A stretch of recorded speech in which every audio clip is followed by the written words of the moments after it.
the baddest podcast. Yeah, it's the baddest podcast. Yes, baddest podcast. Yes, I'm a part of that. I love that. We got a fucking great guest, bro. We got a god in here today. A god. 5-time champ, heavyweight champ. Unbelievable. Man, the real deal, Holyfield, brother. How you doing, man? I'm doing good. This ain't that Reggie, is it? Jake Paul and Mike Tyson.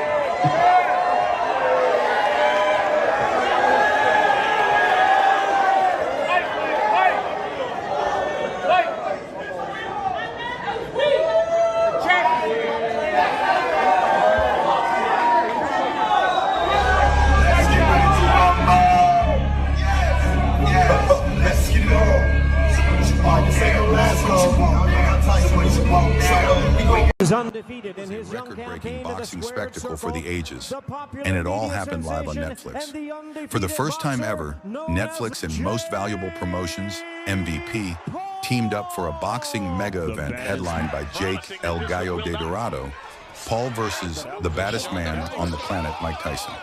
The event streamed live on Netflix on Friday, November 15 from AT&T Stadium in Arlington, Texas, where a total of 72,300 total attendees gathered to witness the historic fight card.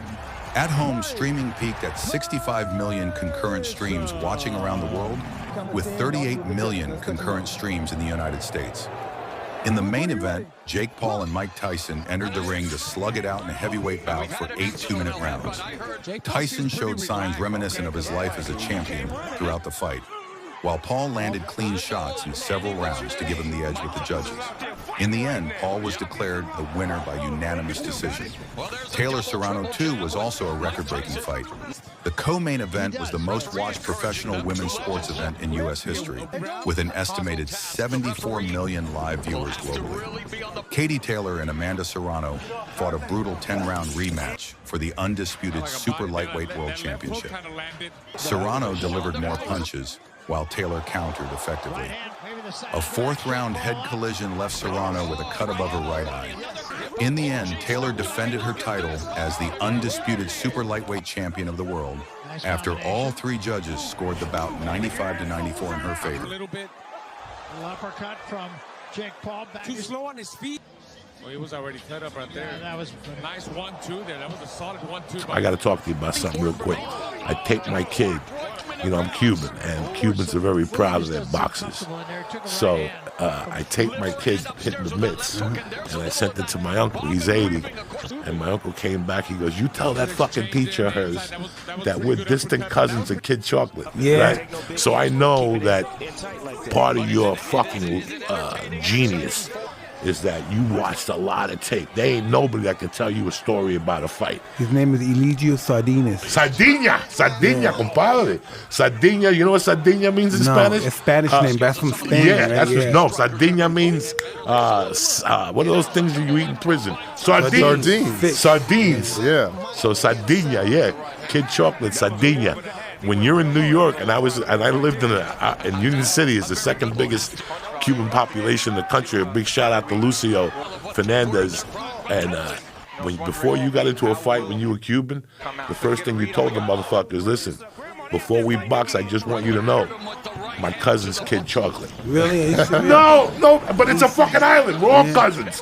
I did the 23andMe. I'm 40% African. What the fuck? But I'm just saying that the fact that he was that popular, Kid Chocolate, really, he was that popular. Yeah, I remember. I watched a lot of films about him. That's why I knew his name. How good was he? He was magnificent. Did he really fight 25 times in 1 year? Listen, I wouldn't doubt it. Listen, he had 100 amateur fights in Cuba, and he was undefeated with like 85 knockouts. Is that true? They said they redid it. The historian went in, and he only had 50 knockouts. Let me tell you something about Kid Chocolate. Drop it on me. I'm fucking excited. Let me tell you something about Kid Chocolate. Some things are not something. Kid Chocolate was very promiscuous. You know, and he fought like he had a lot of disease, like venereal diseases and stuff. I believe that's how that probably he got sick and stuff. He got sick from venereal diseases and stuff. These are the legends that I wrote, that I read and stuff. And I saw pictures of him. I believe it was what year was it? It was something happened at I watched them talking. And I think after I'm gonna look on YouTube and see they showed pictures of him in Cuba, like in the 80s, like in 84, 88, something to that effect. He was just old, broken down man, but he was a magnificent fighter. He was so inspirational for fighters like Archie Moore, Henry Armstrong, because when they saw him fight, he made more money than the heavyweights. He made like $100,000 a fight in one particular fight or something like that. And that's why he was so popular. Everybody just loved him. They made songs. Wasn't going to make songs about him.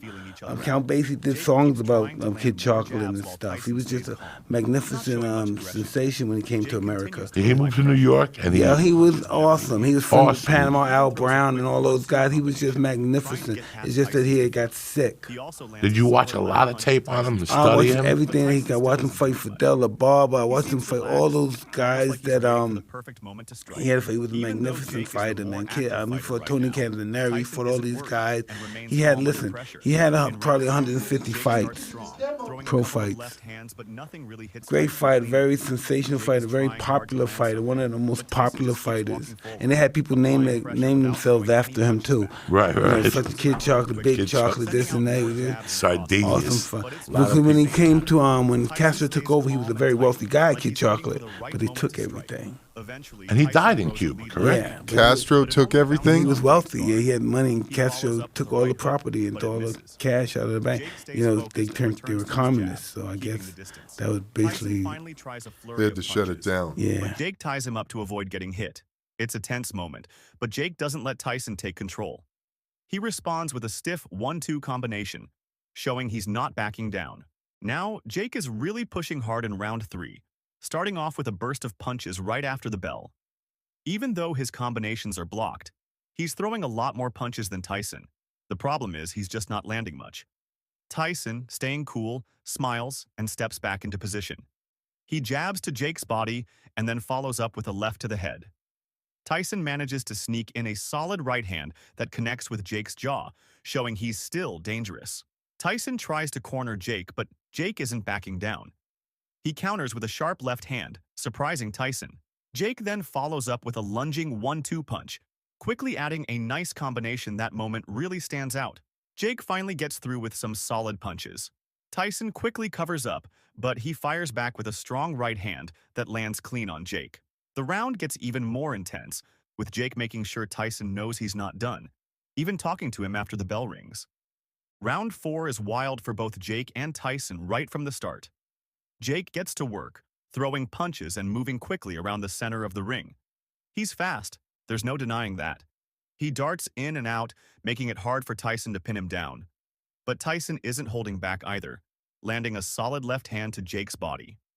Jake responds with a quick 3-punch combo that connects. Tyson tries to throw a big uppercut, but it just barely misses. Jake even attempts a takedown, which definitely catches everyone by surprise. Tyson, staying calm, gets back into the clinch and tries to land another heavy shot, but it just misses. Jake, keeping his rhythm, triples up on his jab, making sure Tyson doesn't get too close. But Tyson hits back, smacking Jake with a strong body shot that makes him think twice. Then, out of nowhere, Tyson throws a massive left uppercut that connects clean.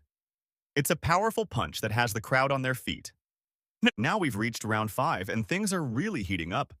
It's almost the end, but neither fighter is backing down. Tyson looks like he's picking up the pace, and the tension in the ring is through the roof. Jake is doing his best to avoid Tyson's attacks, slipping out of the way as Tyson throws flurries of punches. Jake tries to mix it up by going for a high-low combination, but Tyson keeps pressing forward, pinning Jake against the ropes. Jake quickly clinches, trying to stop the onslaught, and they return to the center of the ring. Tyson continues to walk Jake down, not giving him any room to breathe. Jake throws out a few jabs to keep Tyson at bay, but the pressure is on. Every time Jake gets close to the corner, Tyson is there, cutting off the ring and making it feel like Jake has nowhere to go. Jake keeps throwing punches, but Tyson's defense is tight. Then, out of nowhere, Tyson lands a sharp uppercut followed by a solid right hook. Just when it seems like Jake's in trouble, he fires back with a strong counterpunch that lands clean. In the 6th round, Jake starts strong by throwing 3 quick jabs in a row. Both fighters have a nice exchange in the middle of the ring. Tyson keeps moving forward, trying to trap Jake in the corner again. Jake uses his jab and moves around the ring to avoid getting stuck. Tyson throws a bunch of punches in the corner, but none of them hit Jake cleanly. Jake manages to escape and goes back to using his jab.